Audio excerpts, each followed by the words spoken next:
हाँ droppers batch लगेगी। पहले तो हम काउंसलिंग करेंगे, जोसा की काउंसलिंग, ठीक है।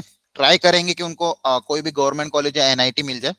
उसके बाद अगर जैसे जिन जिन बच्चों का नहीं हुआ, ठीक है, जैसे मान लो काउंसलिंग से भी कुछ बच्चे ऐसे होंगे जिनका काउंसलिंग के थ्रू अगर नहीं हो पा रहा है, ठीक है, तो फिर उनका हम ट्राई करेंगे कि मतलब ड्रॉपर्स बैच तो बनेगा ही सही, लेकिन पहला प्रेफरेंस ये रहेगा कि काउंसलिंग के थ्रू उनको जितना भी अच्छा best to best college, best to best branch मिल जाए, तो वही ट्राई करेंगे पहले। सर हाँ बोलो। सर जिन बच्चों का जैसे अभी एडवांस क्लियर नहीं हुआ तो उन्हें मेंस दोबारा देना पड़ेगा? नहीं नहीं, प्रोसेस क्या होता है, पहले मेंस होता है, ठीक है। Yes sir. दो दो मेंस एग्जाम देते हो, दो अटेम्प्ट आप, दोनों में से जो बेस्ट स्कोर आता है वो काउंट होता है। फिर मेंस एक जेई एडवांस के लिए कट ऑफ रहता है, अलग अलग कैटेगरी वाले स्टूडेंट के लिए अलग अलग कट ऑफ रहता है। वो कट ऑफ अगर आप क्लियर कर लेते हो तो आप एडवांस के लिए क्वालिफाई हो जाते हो, मतलब आप जेई एडवांस दे सकते हो, जैसे मैं आपको बताता हूँ।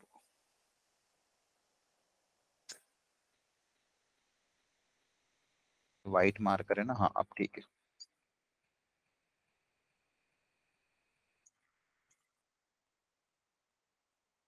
ठीक है, जैसे सब आपको फॉर्मेट पता है जेई का कि नहीं पता है? नो सर, नहीं है क्लियर। नो, नहीं पता पता है? नहीं था सर। ठीक है, चलो मैं आज बताता हूँ, थोड़ा सा इंट्रोड्यूस कर देता हूँ आपको। देखो जेई मेंस का पहले एग्जाम होता है, उसमें दो अटेम्प्ट होते हैं, अटेम्प्ट 1 एंड अटेम्प्ट 2, ठीक है। अब जो अटेम्प्ट 1 होता है वो आपका अराउंड जनवरी लास्ट वीक में होता है, जनवरी लास्ट वीक, मतलब जब आप 12th में एंटर कर जाओगे तो जनवरी लास्ट, जैसे अभी आप अभी कौन सा 2023 चल रहा है ना? Yes sir. अभी आप 11th में हो, यस सर। 2024 में आप 12th में जाओगे, यस सर। ठीक है, और 2025 में आप एग्जाम दोगे, तो 2025 जनवरी में, जनवरी 2025 में आपका जेई का फर्स्ट अटेम्प्ट होगा। फिर इसके बीच में आपका बोर्ड्स आ जाता है, 12 बोर्ड्स। सर मतलब 12th बोर्ड से पहले अटेम्प्ट 1 क्लियर हाँ करना 12 होगा? बोर्ड्स के पहले ही आपका पहला अटेम्प्ट हो जाता है। ये 12 बोर्ड्स का एग्जाम आता है, वो आता है अराउंड मार्च में, ठीक है। ये जनवरी लास्ट वीक में, फिर एक महीने का, 1 से 1.5 महीने का गैप रहता है, मार्च में 12 बोर्ड स्टार्ट हो जाते हैं। फिर सेकेंड अटेम्प्ट आपका आता है अप्रैल में, अप्रैल मिड, ठीक है। या आपका पूरा मार्च का महीना, लगभग मार्च एंड तक आपका एग्जाम चलता है, ठीक है। और अप्रैल मिड में आपका सेकंड अटेम्प्ट आता है, अप्रैल मिड या लास्ट वीक, मोस्ट प्रोबेबली अप्रैल में ये निपट जाता है, ठीक है। फिर अप्रैल, अब देखो क्या होता है, ये आप मेंस का अटेम्प्ट दे देते हो, फर्स्ट अटेम्प्ट और सेकंड अटेम्प्ट, और 12 का बोर्ड्स दे दिया आपने, तो यहाँ यस। पे और यहाँ पे, और 12 के बोर्ड्स में भी टारगेट आपको करना है कि 75% से ज्यादा लाना है, ठीक है। अब यहाँ पे देने के बाद फिर दोनों अटेम्प्ट में जैसे बेस्ट आउट ऑफ टू, मतलब मान लो इस अटेम्प्ट में 78 आए, इस अटेम्प्ट में 80 आए, तो 80 काउंट होगा। तो बेस्ट ऑफ अटेम्प्ट 1 और अटेम्प्ट 2 काउंट होता है, अटेम्प्ट 1 एंड अटेम्प्ट 2 ये काउंट होता है। इसमें से जो बेस्ट स्कोर होगा वो वाला आपका जेई मेंस का स्कोर काउंट होगा। अब जेई मेंस के बेसिस पे आप चाहो तो एनआईटी अदर गवर्नमेंट कॉलेज में अप्लाई कर सकते हो, लेकिन अगर मेंस के स्कोर में मैं आपको जैसे कट ऑफ की बात करूं मैं, जैसे जनरल का, जनरल का कट ऑफ जाता है अराउंड 90 परसेंटाइल, जनरल का कट ऑफ अराउंड 90 परसेंटाइल जाता है। जनरल ईडब्ल्यूएस और ओबीसी, इसका कट ऑफ अराउंड जाता है आपका 80 to 85 परसेंटाइल, ठीक है। फिर आपका आता है ST SC कैटेगरी, इसका कट ऑफ अराउंड 70 75 परसेंटाइल कुछ ऊपर जाता है, ठीक है। मतलब आप 65 ही मान लो चलो। तो बेसिकली अगर आपका परसेंटाइल इनके ऊपर है तो आप एडवांस के लिए एलिजिबल हो, मतलब आप जेई एडवांस का एग्जाम दे सकते हो, आप जेई एडवांस का एग्जाम अपियर कर सकते हो, ठीक है। अब होता क्या है, अराउंड मान के चलो जैसे टोटल 10 लाख बच्चे अपियर करते हैं जेई मेंस के लिए। जेई मेंस जो आपका जनवरी फरवरी का अटेम्प्ट होता है उसमें अपियर करते हैं। अच्छा एक चीज और ध्यान रखना, लास्ट ईयर भी मैंने ये कुछ प्रॉब्लम देखी थी, खैर वो तो बच्चे नए थे, उनके लिए फर्स्ट टाइम था, उन्होंने बहुत सारे बच्चों ने बोर्ड्स के चक्कर में फर्स्ट अटेम्प्ट दिया ही नहीं, बोला कि ठीक है सेकंड अटेम्प्ट में देंगे, लेकिन वो बहुत बड़ी गलती होती है। आप आपको कोई फर्क नहीं पड़ता, आप दो अटेम्प्ट तो वो कोई काउंट नहीं होता, वो ये नहीं देखेंगे आपने एक अटेम्प्ट में कितने मार्क्स लाए, दो अटेम्प्ट, आपको दोनों अटेम्प्ट देना ही चाहिए, और दोनों में से जो बेस्ट आएगा वो स्कोर काउंट होता है। और मोस्ट प्रोबेबली यही होता है कि आपका जो जनवरी अटेम्प्ट में ना स्कोर ज्यादा आता है ज्यादातर बच्चों का, इसलिए जनवरी अटेम्प्ट हमेशा देना चाहिए, बोर्ड्स के पहले वाला। आपकी तैयारी अराउंड नवंबर एंड तक फिनिश हो जाती है तैयारी, हम आपको पूरा फिनिश करवा देते हैं। फिर दिसंबर में आपका टेस्ट सीरीज चलता है पूरा दिसंबर जनवरी, ठीक है। और जनवरी में आप प्रॉपर्ली इसको अटेम्प्ट दो, फिर 12th का बोर्ड आराम से दो। देखो अगर आप जेई मेंस की प्रिपरेशन कर रहे हो इसका मतलब बोर्ड्स आपका अपने आप प्रिपेयर हो गया, मतलब जेई मेंस का फिजिक्स केमिस्ट्री मैथ्स तो यहीं पे प्रिपेयर हो गया, बोर्ड्स लेवल भी, बोर्ड से ज्यादा ही लेवल पढ़ते हो आप, तो फिजिक्स केमिस्ट्री मैथ्स तो कवर हो गया, सिर्फ आपको कवर करना रहता है बचे हुए सब्जेक्ट्स, तो वो अपने आप इनकी छुट्टियों में हो जाते हैं। जैसे ही आपका बोर्ड्स कंप्लीट होता है फिर वापस से आप क्या करते हो, ये ऑलरेडी आपने एक बार अटेम्प्ट दे चुके हो, अच्छे से दे चुके हैं, फिर यहाँ पे इसकी प्रिपरेशन और हार्ड से करते हो तो फिर ये वाला अटेम्प्ट भी अच्छे से हो जाता है। इसकी प्रिपरेशन के साथ साथ एडवांस की भी प्रिपरेशन हम साइड बाय साइड स्टार्ट कर देते हैं, ताकि जैसे ही हमारा अप्रैल का सेकंड अटेम्प्ट हो एडवांस के एग्जाम के लिए हम वापस से आगे तैयारी कर सकें। अब जैसा कि मैं आपको बता रहा था कि जैसे 10 लाख बच्चे जेई में अपियर करते हैं, ठीक है, उसमें से लगभग 2.5 लाख बच्चे को एडवांस के लिए क्वालिफाई होते हैं, एडवांस क्वालिफाई करते हैं 2.5 लाख बच्चे, ठीक है। अब ये 2.5 लाख बच्चे कौन है, जो इस कैटेगरी में आ गए, जिनके नंबर इस कैटेगरी में 90% ले आए और इस तरह से, ठीक है। अब इन 2.5 लाख बच्चों में भी सारे बच्चे एग्जाम देने जाते ही नहीं है, ठीक है। बहुत सारे बच्चों के दिमाग में फोबिया रहता है कि नहीं यार एडवांस है तो एडवांस का लेवल हमसे होगा नहीं, जैसे तैसे करके इसमें तो पहुंच गए लेकिन हमारी लेवल उतना है नहीं, या उनकी तैयारी कम रहती है, फिर जो भी मेंटेलिटी रहती है, तो लगभग 1.6 लाख बच्चे ही एग्जाम देने के लिए जाते हैं, अपीयर फॉर एडवांस, ठीक है। अब इन 1.6 लाख बच्चों में भी मतलब ये भी अच्छा, ये 1.6 लाख बच्चे कौन से हैं, जिन्होंने फॉर्म भरा है, सॉरी फिल द फॉर्म्स, चलो फॉर्म तो भर देते हैं। सर मतलब 2.5 लाख बच्चों में से सिर्फ 1.6 लाख ही मतलब फॉर्म हाँ भरते हैं। फॉर्म भरते, बहुत सारे बच्चे फॉर्म मतलब भी नहीं सिलेक्ट भरते। कितने होते हैं? 10 लाख बच्चे बता हैं रहा ना हूँ बता रहा हूँ जेईई में? बता रहा हूँ बता रहा हूँ, देखो सुनो ध्यान से। फिर 1.6 में से भी 1.3 लाख बच्चे अराउंड ये एग्जाम देने जाते हैं, मतलब 30,000 बच्चे तो फॉर्म तो भर देते हैं लेकिन फिर भी पेपर देने नहीं जाते, ठीक है। अब ये 1.3 लाख जो बच्चे हैं जो एग्जाम देने गए appear for JEE advance,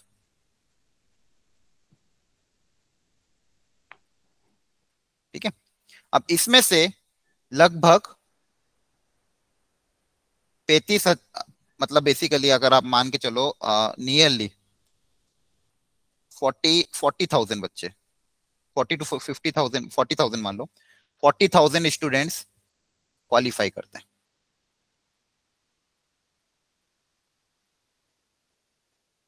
excuse me sir. हाँ बोलो। सर इसके बाद में कोई क्वेश्चन पूछ सकता हूँ, मतलब वो आईआईटी से ही रिलेटेड है। हाँ हाँ पहले ये कंप्लीट हो जाए। तो ओके। इसमें 40,000 बच्चे जो है जो जेई एडवांस क्वालिफाई करते हैं। अब उसमें भी फिर अलग अलग सीट्स मैट्रिक्स रहते हैं। टॉप आईआईटीज में लगभग 10,000 सीट्स, 10 से 12,000 सीट मान लो, ठीक है। फिर न्यू आईआईटीज में लगभग 20,000 सीट, ठीक है, 20 से 30,000 सीट मान लो, 20 से 25,000, ठीक है। फिर बाकी फिर आपके एनआईटीज वगैरह में सीट्स रहती है, ठीक है। तो सर इनमें से भी जो बच्चे रहते हैं, तो अगर आपकी रैंक 20,000 के अंदर आ रही है, ठीक है, 20,000 के अंदर आ रही तो आपको आईआईटी मिल जाता है, ठीक है। तो ये क्राइटेरिया रहता है। अब ये दिखने में बहुत डरावना है, दिखने में बहुत वैसा है कि भाई 10 लाख बच्चे दे रहे हैं और 20,000 बच्चों में रैंक लानी है। तो अभी हमारे पास जो बच्चे सिलेक्ट होके आए हैं आपके बैचेस में से, आपकी ऐसे ऑनलाइन उन्होंने कोर्स किया था, तो इन 20,000 में हुआ है, ठीक है। उनकी रैंक सबकी 10,000 मतलब लगभग 20,000 15,000 से कम है। तो वो 8 से 10 बच्चे जो अभी सिलेक्ट होके आए, ठीक है, मतलब ऑल ओवर इंडिया लेवल पे, ठीक है। अब इसमें ऐसा नहीं है कि बहुत आपको बहुत ज्यादा वो हार्ड, अच्छा एडवांस का फोबिया बहुत लोगों को रहता है, लेकिन उनको बेसिक अंडरस्टैंडिंग नहीं रहती कि उसमें ज्यादा हाथ पैर नहीं मारने। नो डाउट पेपर बहुत टफ होता है, लेकिन आपको अगर कट ऑफ में बताऊंगा आप बोलोगे इतना इतना कम कट ऑफ होता है क्या। जैसे इस साल की मैं बात करूं, फिजिक्स केमिस्ट्री और मैथ्स में इंडिविजुअल सब्जेक्ट का कट ऑफ जनरल कैटेगरी के लिए 8 मार्क्स था, 8 मार्क्स। सर समझ कितने पा रहे में हो, से? टोटल 360 का पेपर होता है। सर पर सब्जेक्ट? मैं बताता हूँ, जैसे इस बार लगभग जैसे 17 और 17, एक पेपर में 17 क्वेश्चन थे, दो दो पेपर में लगभग तुम्हारे 34 क्वेश्चन हो गए, ठीक है। ऑन एन एवरेज आप मान लो 360 मार्क्स का पेपर है, ठीक है, तीनों सब्जेक्ट मिला के, दोनों पेपर, पेपर 1 पेपर 2 मिला के 2 पेपर होते हैं जेई एडवांस में, जेई एडवांस की बात कर रहा हूं मैं। Yes JEE sir. एडवांस में 2 पेपर होते हैं, पेपर 1 पेपर 2, टोटल मार्क्स मान लो अगर आप 360 मानो, इसके आसपास होता है, कभी कम कभी ज्यादा, ठीक है, वेरी करता है ईयर बाय ईयर, लेकिन एवरेज इतना मान लो। उसमें से आपको इंडिविजुअल हर सब्जेक्ट में 8 मार्क्स लाने कंपलसरी मिनिमम, और overall cut off, overall total, overall cut off आपका होता है लगभग 55 मार्क्स का, लास्ट ईयर का था। सर मेंस की कितनी जाती है कट ऑफ? बताता हूँ मेंस की कट ऑफ भी, ठीक है। तो 55 मार्क्स अगर आप लाते हो, 55 प्लस मार्क्स ले आते हो, और इंडिविजुअल सब्जेक्ट में भी अगर 8-8 मार्क्स ले आते हो, मतलब आप इन 40,000 बच्चों में आ गए, ठीक है। अब इस बार क्या हुआ था, कुछ बच्चे ऐसे थे मेरे जो, जैसे अगर कैटेगरी में हो, यही कैटेगरी, अगर एससी एसटी कैटेगरी या एसटी एससी कैटेगरी, तो इसी का फिजिक्स केमिस्ट्री मार्क्स का कट ऑफ आपका 4 मार्क्स हो जाता है। सर इतना फर्क क्यों सर?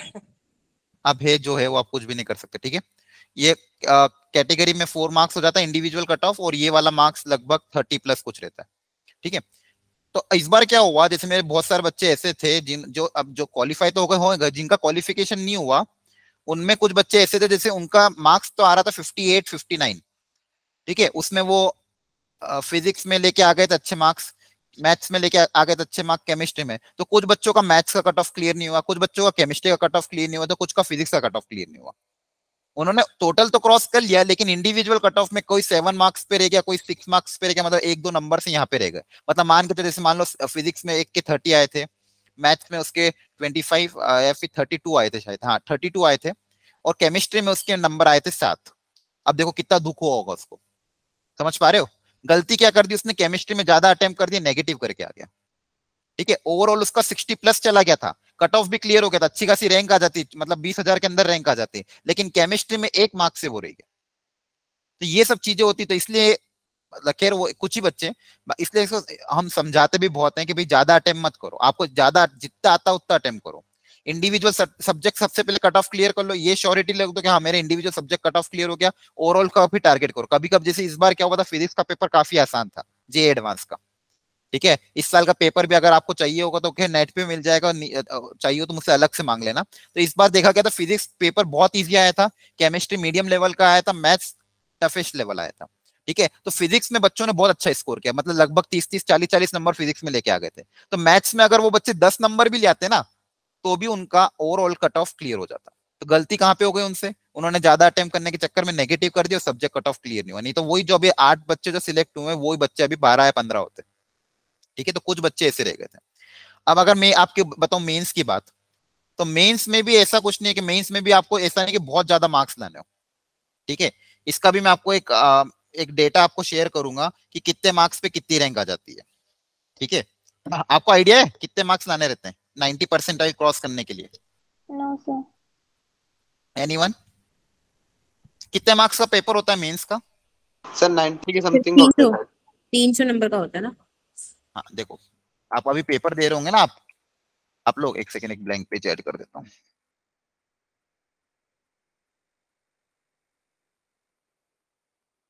जैसे अभी आप पेपर दे रहे हो, तो आपके पेपर अभी कितने मार्क्स के हो रहे हैं? 180 के हो रहे थे। 180। अच्छा ठीक है। कितने क्वेश्चन आते हैं पर सब्जेक्ट?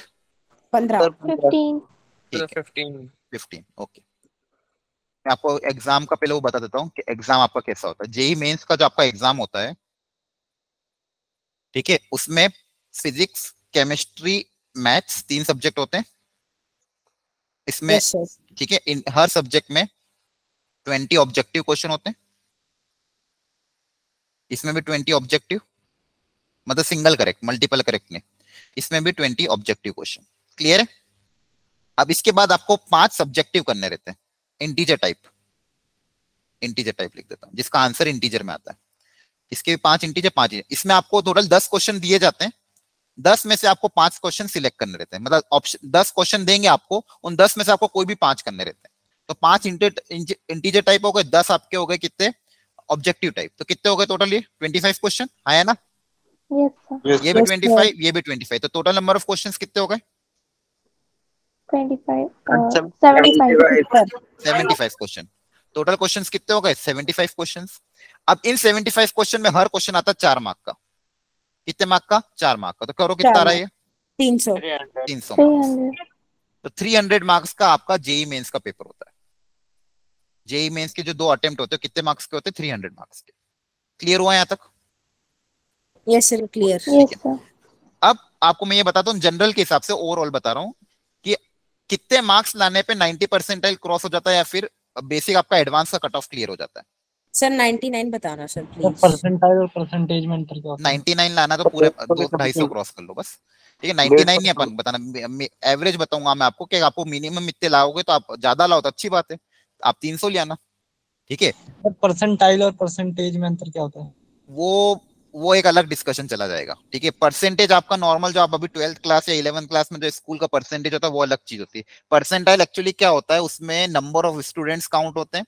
ठीक है, और किस मतलब वो रेंज में किस बच्चों ने इतने नंबर ला। जैसे अगर मैं बात करूं, एक छोटा सा एग्जांपल अगर मैं आपके लिए लूं, जैसे मान लो 99 परसेंटाइल है आपके।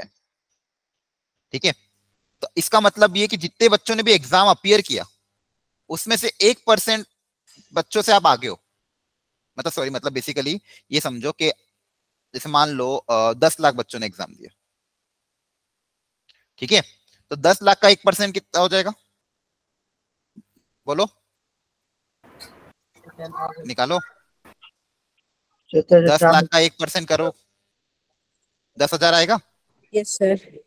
ठीक है, तो मतलब अगर आपके 99 परसेंटाइल आ रहे हैं तो आप एक बेसिक एग्जांपल दिया है मैंने, 99 परसेंटाइल आ रहा है मतलब आप टॉप 10,000 स्टूडेंट्स में हो, या फिर आप टॉप अराउंड, हाँ इतने 8,000 या 9,000 स्टूडेंट में। ठीक है, ये बेसिक लॉजिक है। और इसमें भी थोड़ा और डिटेल होता है, वो आपको मैं अलग से कभी भी समझा दूंगा, परसेंटेज। और यूट्यूब पे वीडियो भी बहुत सारे अवेलेबल है।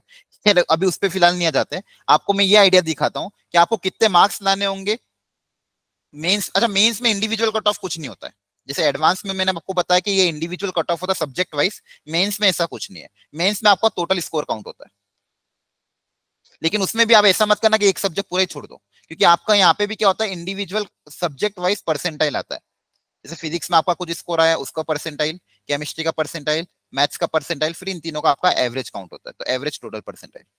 ठीक है, अब जैसे आपका लगभग टोटल 25 क्वेश्चन है पर सब्जेक्ट, आपके कितने क्वेश्चन है? 25।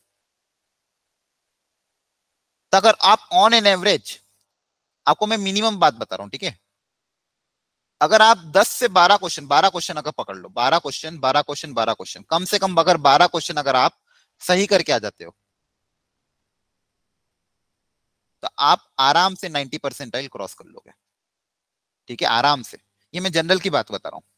ठीक है, जनरल कैटेगरी के हिसाब से बता रहा हूँ। अगर आप मिनिमम 12 क्वेश्चन भी कर लेते हो, मतलब बहुत अच्छा परसेंटाइल आपका आ जाएगा। 90 क्या कह रहा हूं मैं, 94 95 पे पहुंच जाओगे। ठीक है, 94 से 95 परसेंटाइल आपका लगभग आ जाएगा। तो सेफ साइड पे मैं 90 ले रहा हूँ। तो 12 मतलब कितने हो गए? 12 + 12 + 12 कितने क्वेश्चन हो गए? 36 36 क्वेश्चन। 36 36। क्वेश्चन मतलब लगभग कितना हो गया ये? 144 मार्क्स। तो वही है कि 300 में से 140 150 क्रॉस करने पे आपका आराम से 90 परसेंटाइल क्रॉस हो रहा है। ठीक है, तो आपको सारे क्वेश्चन करने नहीं है। ठीक है, मतलब 12 में से भी आपको 30 में से, मतलब टोटल आपके पास 25 क्वेश्चन रहेंगे, उसमें से भी 30 क्वेश्चन रहेंगे। तो बेसिकली आपके पास टोटल कितने क्वेश्चन आएंगे? 30, जिसमें से आपको 25 क्वेश्चन करने रहते हैं। और उन 25 में से भी आप अगर 12 से प्लस क्वेश्चन कर लेते हो, मतलब बहुत अच्छी बात है। अब जैसे मान लो ये फिजिक्स केमिस्ट्री मैथ से, मान लो मैथ अच्छा है आपका, या फिर केमिस्ट्री आपको बहुत अच्छा लगता है तो केमिस्ट्री में 15+ चलेगा। ठीक है, मैथ्स थोड़ा सा टफ आ रहा है तो मैथ्स में 10 क्वेश्चन कर लिए। ऑन एन एवरेज मतलब ओवरऑल आपको, मतलब 30 से 40 क्वेश्चन अगर आप अटेम्प्ट कर रहे हो, मतलब आप सेफर साइड पे आ गए। समझ पा रहे हो? ठीक है, ये मैंने पॉजिटिव मार्क्स गिने। नेगेटिव इसमें अगर मान लो ज्यादा नेगेटिव करोगे तो फिर ऐसे ऐसे माइनस भी होते जाएंगे। ठीक है, तो ये इसको अगर प्रॉपर प्लानिंग से, प्रॉपर उससे अगर करो ना, तो कोई बड़ी बात नहीं है क्वालिफाई करना। और आपके जैसे बच्चे, एवरेज बच्चा, मीडियम क्लास का बच्चा और लोअर क्लास का बच्चा ही आज क्वालिफाई हुआ है। ठीक है, अब इसमें भी एक डेटा मैं आपको दिखाता हूँ। हुआ क्या था, एक आनंद करके बच्चा है जो हमारे साथ पढ़ता था, तो उसके एग्जाम, पहले एग्जाम होते थे। अब एग्जाम जैसे आप ऑनलाइन देते हो, वो भी ऑनलाइन देते थे। तो हर बार एग्जाम होते, तो अब कुछ बच्चे ऐसे थे जो एकदम टॉप कर रहे थे कंटिन्यूअसली ऑनलाइन एग्जाम में, लेकिन उनका ना मेंस निकला ना एडवांस निकला। अब रीजन क्या था? घर पे थे, चीटिंग करते थे एक्चुअली वो। ठीक है, मतलब ऑनलाइन थे तो मतलब कुछ बच्चे थे ऐसे, कुछ गर्ल्स भी थी, कुछ बॉयज भी ऐसे थे जो कंटिन्यूअसली टॉप करे जा रहे थे अवंती वाली एग्जाम में, लेकिन उनका एडवांस भी नहीं हुआ, मेंस भी नहीं हुआ। ठीक है, इसका रीजन यही था क्योंकि वो घर पे बताने के लिए कि हाँ हम अच्छा कर रहे हैं, अच्छा कर रहे हैं, लेकिन फाइनली वो नहीं कर पाए क्योंकि अल्टीमेटली उन्होंने घर पे ऑनलाइन चीटिंग करी। उसी में एक बच्चा जो आनंद था, वो पूरी ईमानदारी से पेपर देता था, उसके मार्क्स एकदम लो। जैसे जब मैंने हमारा टॉप 40 का बैच बनाया था, टॉप 40 का यहाँ पे, तो वो 48 नंबर पे था। वो कौन से नंबर पे था? 48 नंबर पे। आज वही बच्चा टॉप पे आया है, मतलब टॉप 2 रैंक में आया। समझ पा रहे हो? एडवांस में हमारा जो रिजल्ट निकला टॉप 8 बच्चों में, उसमें सेकंड या थर्ड नंबर पे आनंद आया। लेकिन उसकी क्या खासियत थी? भले ही वो अवंती के पेपर में लास्ट नंबर पे था, लेकिन उसने पूरी ईमानदारी से दिया, बिल्कुल भी मतलब चीटिंग नहीं करना, पूरी ईमानदारी से देना, कंसिस्टेंट रहा लास्ट तक। और वो फाइनली, जैसे आपके यहाँ भी अलग अलग बैचेस है, एक अल्फा है, फोटोन है, कैटेलिस्ट में, पहले कैटेलिस्ट से फोटोन में आया, फोटोन से फिर अल्फा में आया, इस तरह से फाइनली वो पेपर बहुत ईमानदारी से देता था। मतलब कोई चीटिंग नहीं, चाहे नंबर कम आए तो आए। ठीक है, क्योंकि अल्टीमेटली वो खुद का एनालिसिस करना था। ठीक है, तो ये सब चीजें भी होती है। अगर आप चाहें यहाँ पे कुछ भी कर लो, अगर आप ईमानदारी से पेपर नहीं दे रहे हो तो कोई मतलब नहीं। ठीक है, अब जैसे मैं आपको बता रहा था कि भाई आपको लगभग 12 क्वेश्चन, 15 12 से 15 के बीच में अगर आप क्वेश्चन सही करो, मतलब बहुत, ये जनरल कैटेगरी की बात बता रहा हूँ। जो अगर कैटेगरी में होगा तो उनको तो और कम करना है, लेकिन आप जनरल कैटेगरी के हिसाब से भी अगर आप मान लो टोटल 35 से लेके 40 क्वेश्चन को अगर अच्छे से अटेम्प्ट कर पाओगे तो आपका स्कोर कहीं नहीं, बहुत अच्छा चल जाएगा। ठीक है, 40 प्लस क्वेश्चन कर लोगे तो और अच्छी बात है। 50 क्वेश्चन चल जाओगे तो 95 98 परसेंटाइल पे पहुंच जाओगे। ठीक है, तो यही सब चीजें हैं ओवरऑल, कि ये बेसिक है आपका। एक बार मेंस पहले अच्छे से क्वालिफाई कर लो, उसके बाद फिर आपका एडवांस तो हो ही जाएगा। मतलब सर, एडवांस सर एक बार मैं मतलब कहीं पढ़ रहा था तो ये उसमें हुआ था कि आईआईटी के अंदर भी कुछ कोर्सेज होते हैं जो बिना जेई एडवांस दिए होते हैं, जैसे डाटा, आईआईटी दिल्ली के अंदर डाटा साइंस और एआई वो का इसी कोई साल कोर्स। निकला, वो इसी साल निकला बेटा, वो जनरलाइज नहीं है। वो आईआईटी अलग से कोर्सेज निकाल रही है, वो कोर्स एक्चुअली वो नहीं है कि आप 4 साल की डिग्री कोर्स दे रहे हैं। वो अलग से, जैसे मान लो अगर मैं टीचिंग कर रहा हूँ, मुझे अगर डेटा साइंटिस्ट करना तो मैं वहां से कर सकता हूँ, ये है। कोई अलग से भी कर सकता है। वो अभी आईआईटी मद्रास, कुछ कुछ आईआईटी ने निकाला, लेकिन अभी फिलहाल वो पूरी तरह से एप्लीकेबल हुआ नहीं है। ठीक है, स्पेशलाइजेशन टाइप। हाँ स्पेशलाइजेशन टाइप, जैसे कोर ब्रांच अलग होती है। जैसे कंप्यूटर साइंस में कोई 4 साल का बीटेक कर रहा है, वो अलग चीज है। डेटा साइंटिस्ट एक कोर्स है। ठीक है, आपको फिलहाल अभी क्या ध्यान देना कि आपको अच्छी ब्रांच, कोर ब्रांच लेके 4 साल उसमें प्रॉपर इंजीनियरिंग करना है, उसकी वैल्यू ज्यादा है। उसके बाद भले आप इंजीनियरिंग करने के बाद जो करना हो कर लो, डेटा साइंटिस्ट बनना है, स्टैटिशियन बनना है, अलग अलग कोर्सेज जितने भी करना है आप कर सकते हैं। लेकिन फिलहाल अभी अपना टारगेट किया अच्छी कॉलेज से, अच्छी एनआईटी, अच्छी आईआईटी से बीटेक की डिग्री अच्छे से लो और वहां पे इंजीनियरिंग अच्छे से करो। एक सर बार हाँ सर ट्रिपल आईटी मैड्रास या फिर बैंगलोर लेने के लिए ट्रिपल आईटी कितनी रैंक लानी होगी और परसेंटाइल भी? सबका अलग अलग है। वो फिर आपका मेंस लेवल पे हो रहता है कि मेंस लेवल में आपका कितना स्कोर आ रहा है, 95 96 94 कैटेगरी के हिसाब से फिर अलग होता है। लेकिन फिलहाल आप अभी टारगेट क्या रखो कि मुझे आईआईटी एनआईटी में जाना है। ठीक है, बाद में फिर काउंसलिंग करते सब कॉलेज ही भरते हैं। ठीक है, मार्क्स कम रह जाते हैं तो फिर पूरा नए एनआईटी हो जाते हैं, फिर ट्रिपल आईटी होते हैं, इन सब कॉलेज में अप्लाई करते हैं। ठीक है, तो ये आपको मैं बता रहा था कि आपका ये सब चीजें रहता है। अब इसमें देखो आपके पास कितना टाइम है अभी। अभी आपके पास पूरा 11th अच्छे से तैयारी करने के लिए, फिर पूरा 12th आपके पास अच्छे से तैयारी करने के लिए टाइम की कमी नहीं है आपके पास। तो जो बच्चे आप ही के स्कूल में रहने वाले बच्चे, आप ही की कंडीशंस में पढ़ने वाले बच्चे, आप ही के स्कूल टीचर से पढ़ने वाले और यहाँ पे हम ही टीचर से पढ़ने वाले हैं, वो अगर 7 से 8 महीने में इतना अच्छा स्कोर ला सकते हो तो आप 2 साल में तो काफी अच्छा स्कोर कर सकते हो। प्रोवाइडेड एक ही चीज चाहिए, कंसिस्टेंसी। ठीक है, यही मेजर फैक्टर है। चाहे कमजोर हो, कुछ भी हो, कमजोर भी इंसान अगर मेहनत करेगा ना तो धीरे धीरे आगे पहुंच जाएगा। जैसा कि आप, एक बच्चा कह रहा था अभी सर मैथ्स में बहुत दिक्कत आ रही है, तो अभी कोई दिक्कत नहीं, स्टार्टिंग है ना, मेहनत करो, गिव अप मत देना पर आखिरी तक। ठीक है, बहुत सारे बच्चे, जैसे आप भी, आपको लग रहा होगा कि 10 लाख में से सिर्फ इतने ही बच्चे सिलेक्ट होते हैं या फिर इतने ही बच्चे अपियर करते हैं, सीटें तो कम है, फिर हम भी क्यों करें। लेकिन 10 लाख में से बच्चे सब लोग तैयारी करते ही नहीं है।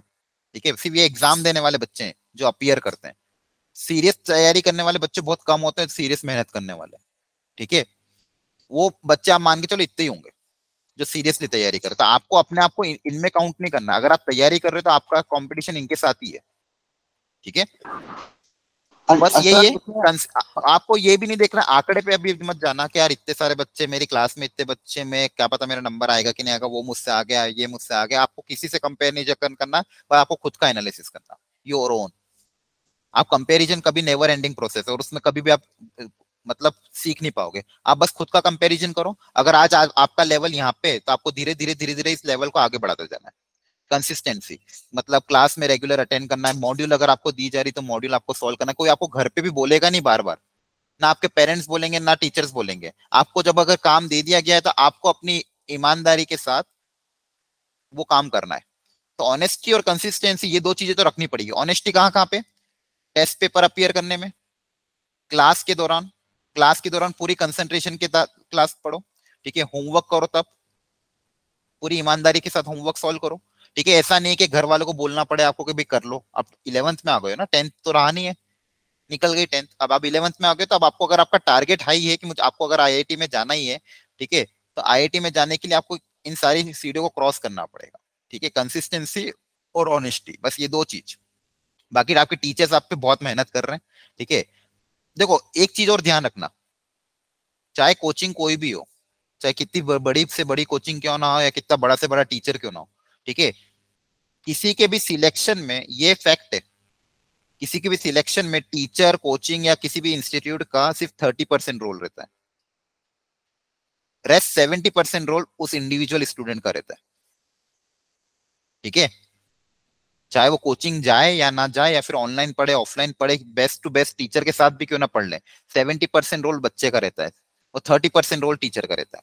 टीचर का क्या रहे, या फिर किसी इंस्टीट्यूट का, ठीक है। इंस्टीट्यूट का क्या रहेगा, वो आपको best to best material provide करा देगा, टाइमली आपकी क्लासेस चलवाएगा, टाइमली आपका सिलेबस निपटाएगा, हर संडे आपका टेस्ट करवाएगा, लेकिन अल्टीमेटली करना आपको ही है ना, ठीक है। आपके जो टेस्ट पेपर और उनका लेवल काफी अच्छा है, उन टेस्ट पेपर को अगर आप घर पे जाके रिपीट भी सॉल्व कर लो ना, वो भी अपने आप में बहुत बड़ी बात है, ठीक है। आईआईटी के लेवल के पेपर आपको दिए जा रहे हैं, कॉन्सेप्चुअल पेपर दिए जा रहे हैं, अगर वो लेवल भी अगर आपको आ गया तो उससे उससे इजी ही आपका पेपर बनना है, ठीक है। एडवांस के भी इस बार हमने जो प्रैक्टिस पेपर करवाए थे इन बच्चों को, उनका लेवल काफी टफ था, और जो एक्चुअल पेपर आया वो उससे तो ईजी था, ठीक है। आपके पेपर, आपकी मॉड्यूल, यही आपके लिए सफिशिएंट है। अच्छा, 10 जगह भागने की कोशिश मत करना। अब कुछ बच्चों की आदत क्या होती है, फॉर एग्जाम्पल XYZ को एक स्टूडेंट है, वो मान लो ट्यूशन भी जा रहा है, वहां अलग पढ़ रहा है, फिर यहाँ पे अवंती में अलग पढ़ रहा है, फिर यूट्यूब पे वीडियो अलग देख रहा है, और किसी ने बोल दिया कि यहाँ पे ऑफलाइन इस सब्जेक्ट की क्लास अच्छी पढ़ाते तो वहां पे ऑफलाइन मतलब वहां पे भी जा रहा है, जेई की 4 जगह जा रहा है, यहाँ का होमवर्क, यहाँ का होमवर्क, यहाँ का होमवर्क, यहाँ का होमवर्क, सब जगह होमवर्क मिल रहा है, थोड़ा यहाँ कर रहा है, थोड़ा यहाँ कर रहा है, थोड़ा यहाँ कर रहा है, थोड़ा यहाँ कर रहा है, अल्टीमेटली कहीं का भी नहीं रहा। मतलब सबसे वर्स्ट प्रैक्टिस है ये, किसी एक जगह जाओ, बस खत्म बात। अगर मान लो आप ऑनलाइन अवंती में जा रहे हो तो आपको ट्यूशंस की, इन सब की जरूरत ही नहीं, आप एक जगह ईमानदारी से काम करो। अगर आप ट्यूशन जा रहे हो तो फिर ट्यूशन पे कंसंट्रेट करो, अगर आप ऑफलाइन जा रहे हो तो सिर्फ यहीं पे कंसंट्रेट करो, फिर बच्चे भी 3 जगह पे मत जाओ, ठीक है। एक जगह अपनी फेथ रखो और उसी को फॉलो करो, ठीक है। बुक्स का भी ऐसे ही बोलते हैं, कोई भी बड़ा प्रोफेसर भी होगा ना, वो भी यही बोलेगा कि 10 बुक को फॉलो करने की कोई जरूरत नहीं है, हर बुक में वही कॉन्सेप्ट है, वही थ्योरी है, वही डेफिनेशन है और वही लेवल के क्वेश्चन है। एक बुक को भी करो लेकिन ईमानदारी से करो, ठीक है। कोई कोई बच्चे बोलते हैं कि मैं 4 बुक कर लेता हूँ, इतना टाइम भी नहीं है और इतना कोई सेंस भी नहीं है उस चीज को। आप एक बुक करो, अच्छे से करो, एक एक मटेरियल फॉलो करो, उसको भी अगर आपने ईमानदारी से और ऑनेस्टी से कर लिया ना, आपका सिलेक्शन कोई नहीं रोक सकता। और ये मैं हवा में बात नहीं कर रहा हूँ, पिछले 7 से 8 साल के एक्सपीरियंस से बात कर रहा हूँ, ठीक है। बहुत सारे बच्चे मेरे आज भी आईआईटी में हैं, ठीक है। बहुत सारे बच्चे अभी आपकी स्कूल में से, आपकी बैच में से, जिनको 6 से 7 महीने पढ़ाया वो भी सिलेक्ट हुए, ठीक है। तो उन सबको भी यही बोला था मैंने कि जितना आपको बस कराया जा रहा है उतना करो, बस सफिशिएंट है, ठीक है। तो ये सब चीजें आपको है ना भरोसा रखना पड़ेगा और अपनी ईमानदारी से घर पे मेहनत करना होगा, और इतना टफ नहीं है बच्चों, मैं अभी भी बता रहा हूँ, ठीक है। तो इसलिए कोशिश करना इस साल ट्यूशन वूशन कोई जाना मत, टाइम वेस्ट होगा। घर पे मेहनत करो, डाउट्स आता है पूछो, ठीक है, लेकिन अपने घर पे ही ट्राई करो। और 11th में कोई ट्यूशन लगाने की जरूरत भी नहीं, क्योंकि आप स्कूल तो जाओगे इसे, ऑलरेडी आपके 6 से 7 घंटे 8 घंटे जितने भी वहां पूरे होंगे, फिर आप ऑनलाइन कोचिंग भी करोगे तो आपके पास होमवर्क करने का टाइम ही का रहेगा, ठीक है। कभी कभी जैसे मान लो स्कूल में आपको लग रहा है रात जो टॉपिक पढ़ाएंगे ऑलरेडी मैंने कवर कर चुका हूँ, मतलब नहीं यहाँ करने, तो छुट्टी मार के घर पे प्रैक्टिस करो, या फिर स्कूल में मॉड्यूल ले जाओ, या फिर कुछ भी करो, वहां पे साइड में कहीं लाइब्रेरी हो तो लाइब्रेरी में बैठ के पढ़ो, अगर अलाउड करते हो तो, ठीक है। और अलाउड नहीं करते और आपको लग रहा है स्कूल में जाके टाइम वेस्ट होगा, तो दिमाग लगा के घर पे रुक जाओ, पढ़ो ईमानदारी से, ठीक है। मतलब आपको अपना टाइम सेव करना, जहां से भी टाइम सेव हो सकता है, ठीक है। आप घर पे समझा दो कि मैं आज पढ़ूंगा, यहीं पे मॉड्यूल सॉल्व करूंगा, ये वाला चैप्टर ऑलरेडी मुझे आता है तो मतलब नहीं एनसीईआरटी करने से, ठीक है। जैसे मान लो आपको मैंने क्या पढ़ाया अभी लास्ट, सीक्वेंस एंड सीरीज। अब अगर आप एनसीईआरटी देखोगे तो एनसीईआरटी आपसे हो जाएगी, एग्जाम्पलर भी आपसे हो जानी चाहिए, या फिर ट्रिग्नोमेट्री हो गया, कोई भी चैप्टर जो ऑलरेडी आपका हो चुका है, अब वही चैप्टर मान लो सेम चीज वापस स्कूल में पढ़ा रहे तो कोई मतलब थोड़ी है। लेकिन अगर फिर भी मान लो आपको अटेंडेंस के चक्कर में जाना पड़ता है तो लास्ट बेंच पे बैठो, चुपचाप बस सुनते रहो, पीछे साइड नीचे बेंच के नीचे रख के अपने कोई भी मॉड्यूल सॉल्व करते रहो। ठीक है, ये जो चीजें मैं बता रहा हूँ ये सब हमने भी किया था। मैं भी गवर्नमेंट स्कूल में था तो हमको, मैं भी जहाँ पे पढ़ता था तो वहाँ पे ऑलरेडी वो चीजें जब कवर होती थी, स्कूल में भी सेम चीज पढ़ाई जाती थी। अब टीचर को तो मना नहीं कर सकते। अब मान लो क्लास में आ गए तो चुपचाप क्या करा, कॉपी ऊपर रख ली, नीचे मॉड्यूल छिपा ली और अपने अपने क्वेश्चन सॉल्व करते गए। क्योंकि मुझे जो चीजें जो पढ़ाई जा रही वो ऑलरेडी मुझे आती है। आपकी भी स्कूल चालू होने से पहले चीजें कवर हो चुकी, तो आपको क्या करना है, हर जगह से आपका टाइम सेव करना है। जहां जहां से भी टाइम सेव हो सकता है वहां वहां से टाइम सेव करो, क्योंकि कंपटीशन तो नो डाउट टफ है, और जो बच्चा कंसिस्टेंट रहेगा और ईमानदारी से मेहनत करेगा वो यहाँ पहुंच पाएगा। ठीक है, भले आप यहाँ पे ऐसा कुछ नहीं कि वीक बच्चा है या फिर आपका कॉन्सेप्ट 10th में वीक था, आपका 10th से कोई लेना देना नहीं है। ठीक है, 10th में ऐसे बच्चे भी हैं मेरे पास बहुत सारे जिनके 10th में 60% बने थे, लेकिन आ जाओ IIT में। ठीक है, उन्होंने 11th 12th में बहुत अच्छे से मेहनत करी, 10th का कोई रोल नहीं है यहाँ पे। ठीक है, अब अल्टीमेटली बस यही है कि आपको अब से मेहनत स्टार्ट कर देनी है, डेली अटेंड करना है। अगर छूट जाता है किसी कारणवश लेक्चर तो उसको रिकॉर्डिंग से देख के उसी दिन खत्म करना है। ठीक है, टेस्ट पेपर को देने के बाद उसका घर जाके एनालिसिस करना है प्रॉपरली। ठीक है, आज मैं आपको पेपर और सॉल्यूशन वो भी भिजवा दूंगा। ठीक है, तो उस पेपर और सॉल्यूशन को देख के आपको देखना है कि कौन से क्वेश्चन आपसे गलत हुए, कौन से क्वेश्चन आपने नहीं किए। क्योंकि आपका पेपर है ना, देखो बच्चों, ये बहुत मतलब ये टीम बनाती है, मतलब बहुत सीनियर फैकल्टी मिलके 8-10 टीचर मिलके एक एक क्वेश्चन को डालती है और प्रॉपरली पेपर बनते हैं। इन पेपर को भी आप घर जाके अगर रिपीटली सॉल्व कर लो, अगर इनके अच्छे अच्छे क्वेश्चन आपने अलग बना लिए ना, तो भी बहुत बड़ी बात है। ठीक है, मतलब यही सब टिप्स एंड ट्रिक है एक निकालने के लिए, और कोई नया कुछ फॉर्मूला नहीं है इसमें। मैं आपको जैसे एक चीज और बता दूं, जैसे मान लो एक चीज जो मैंने अपने बच्चों के साथ फॉलो करवाई थी, बहुत बहुत हर साल करवाता हूँ और बहुत फायदे भी होती है। जैसे मान लो आपका, मान लो कोई चैप्टर हो चुका है, फॉर एग्जाम्पल अगर मैं बात करूं, मान लो सेट्स हो गया आपका, या फिर कोई भी एग्जाम्पल क्वाड्रेटिक हो चुका है रिसेंटली, तो क्वाड्रेटिक इक्वेशन आपका कोचिंग में कंप्लीट हो चुका है। आपने उसके एक नोट्स, मतलब जो क्लास नोट्स तो चल रहे थे वो आपने बनाए थे। ठीक है, तो आपको अब क्या करना, चैप्टर कंप्लीट होने के बाद, आफ्टर कंप्लीशन ऑफ चैप्टर, एक ट्रिक बता रहा हूं, हर सब्जेक्ट में फॉलो अप्लाई कर सकते हो। ठीक है, आफ्टर कंप्लीशन ऑफ चैप्टर आप क्या करो, सबसे पहले तो जैसे कुछ टाइम बाद आपने पेपर भी दे दिए, उसके टेस्ट पेपर भी दे दिए, सब कुछ हो गया, तो एक तो उसके शॉर्ट नोट्स बना लो। एक शॉर्ट नोट की अलग कॉपी बननी चाहिए आपकी, फिजिक्स केमिस्ट्री मैथ्स तीनों की। ठीक है, शॉर्ट नोट की कॉपी पीसीएम के अलग अलग बननी चाहिए। केमिस्ट्री में आप चाहो तो भले इसको 3 पार्ट में बांट लो। तो शॉर्ट नोट की एक कॉपी बना ली आपने, और एक important question notes, important question collection. इसका मतलब क्या है, जैसे मान लो आपने क्वाड्रेटिक इक्वेशन के में एक तो क्लास इलस्ट्रेशन सॉल्व किए, कहां कहां से क्वेश्चन सॉल्व करोगे आप, क्लास में जो टीचर करवा रहा है वो, फिर आपने मॉड्यूल सॉल्व कर ली, फिर मान लो टीचर ने कुछ होमवर्क दिया हो या डीपीपी दी हो तो वो आपने सॉल्व कर ली, फिर आपने टेस्ट पेपर भी दे दिया। ठीक है, क्लास इलस्ट्रेशन में मान लो उस चैप्टर के मान लो 30 क्वेश्चन कराए, मॉड्यूल में लगभग मान लो आपने 100 क्वेश्चन कर लिए, डीपीपी में मान लो आपने 10 से 20 क्वेश्चन कर लिए।